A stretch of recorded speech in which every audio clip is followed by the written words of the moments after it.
Hi friends, welcome to Swami's kitchen. நாம் இன்னைக்கு பார்க்க போகிற ரெசிபி வாயில் வச்ச உடனே கரையக்கூடிய பாசிப்பருப்பு கேசரி. அல்வானியும் சொல்லலாம். ரொம்ப ரொம்ப டேஸ்டியாக இருக்கும். 15 நிமிஷத்தில் செய்திடலாம். இதை எப்படி செய்திடலான்னு பார்த்துருவோம். இதுக்கு தேவையான பொருளெல்லாம் பார்த்துடலாம். நான் ஒரு சின்ன கப்பில் 1 கப்பு பாசிப்பருப்பு எடுத்திருக்கேன். அதை வெறும் கடாயில் போட்டு நல்ல வாசனை வரணும். அதே நேரம் தீஞ்சிடக்கூடாது. நல்ல நிறம் மாறி வரணும். அப்படின்னா தான் அந்த கேசரி நல்லாயிருக்கும். நல்ல ஹெல்த்தியான ரெசிபி இது.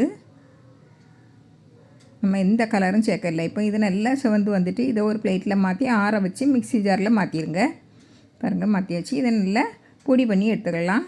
பவுடர் பண்ணி எடுத்தாச்சு. இப்போ அடுப்பில் நல்லா அடிக்கணமான பாத்திரமாக வைங்க.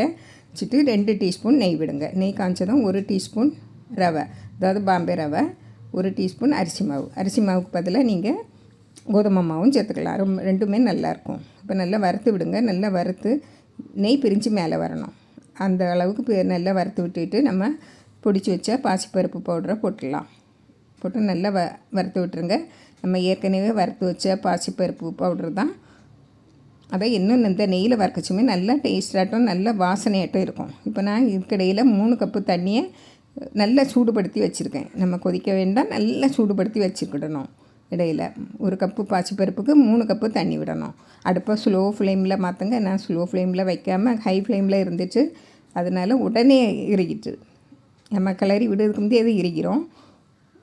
பாருங்கள், என்ன ஒரு 1/2 கப்பு தண்ணி இருக்குது. அதையும் விட்டுருவேன். விட்டு நல்லா கலந்து விடுங்க. அப்படி கட்டி தட்டிட்டேன்னா நல்லா மசிச்சு விட்டுருங்க. அந்த கரண்டியால் நல்லா மசிச்சு விட்டுருங்க.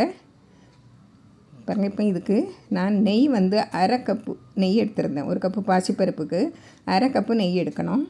அதுலேயும் கூட எடுக்கலாம், 1 கப்பு வரை எடுக்கலாம். இப்போ அதில் 1 டீஸ்பூன் விட்டு நல்லா கிளறி விட்டுக்கிட்டே இருங்க. இப்படி இடையிடையே ஒவ்வொரு டீஸ்பூன் நெய் விடுங்க.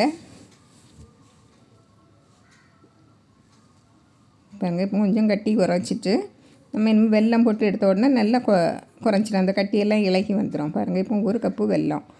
இது கல் மண் தூசி இல்லாத வெல்லம். அதை போட்டு நல்லா கிளறி விடுங்க. நல்லா இலகி வரட்டு. நல்லா இலகி வந்த உடனே அந்த கட்டியெல்லாம் போயிடும். பாருங்கள், இன்னொன்று இப்போ நம்ம 1 கப்பு சீனி அதையும் போட்டு நல்லா கிளறி விடுங்க. இலகி வரும். இப்போ நம்ம சீனி எதுக்கு போடுறதுனாக்கி 2 கப்பு வெல்லமும் போட்டால் நம்ம பாயசம் போலேயே வந்துடும்.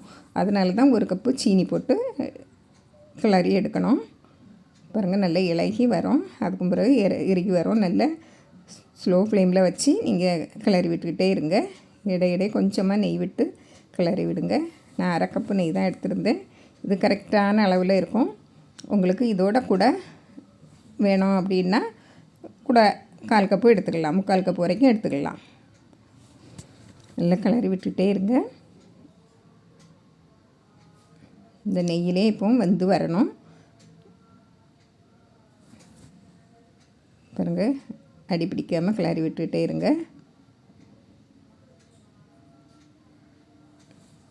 1 டீஸ்பூன் நெய் விடுங்க.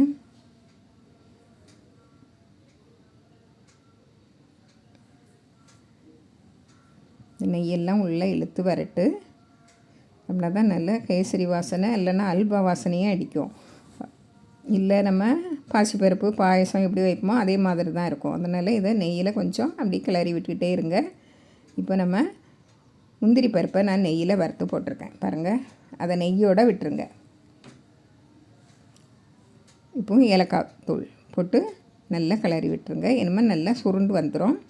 நல்லா இறுக்கி வந்தாச்சு, அதனால் சுருண்டு வந்துடும்.